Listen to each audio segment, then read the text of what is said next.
ದೇರಳಕಟ್ಟೆಯ ಹಿರಿಯ ಪ್ರಾಥಮಿಕ ಶಾಲೆಯ ಸಹಾಯಕ ಶಿಕ್ಷಕಿ ರಾಣಿಪುರ ನಿವಾಸಿ 49 ವರ್ಷದ ವೀಣಾ ಡಿಸೋಜ ಅವರು ಅಸೌಖ್ಯದಿಂದ ಭಾನುವಾರ ನಿಧನ ಹೊಂದಿದ್ದಾರೆ.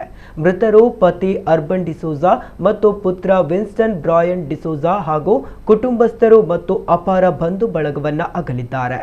ಮೃತರ ಪುತ್ರಿ ವಿವಲ್ ಬಿಂದಿಯಾ ಡಿಸೋಜ ಅವರು 2 ವರ್ಷಗಳ ಹಿಂದೆ ಮೃತಪಟ್ಟಿದ್ದರು.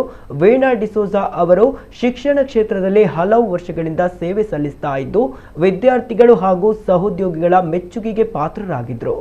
ಮೃತರು ಉಳ್ಳಾಲ ಕಾಪಿಕಾಡ್ನ ಜಾನ್ ಬೇಕರಿಯ ಜಾನ್ ಡಿಸೋಜ ಅವರ ಪುತ್ರಿಯಾಗಿದ್ದರು. ಮೃತರ ಅಂತ್ಯಕ್ರಿಯೆಯು ಜೂನ್ 9ರಂದು ಸಂಜೆ 4 ಗಂಟೆಗೆ ರಾಣಿಪುರದ ಲೇಡಿ ಕ್ವೀನ್ ಆಫ್ ಯೂನಿವರ್ಸ್ ಚರ್ಚಿನಲ್ಲಿ ನೆರವೇರಲಿದೆ ಎಂದು ಕುಟುಂಬದ ಮೂಲಗಳು ತಿಳಿಸಿವೆ.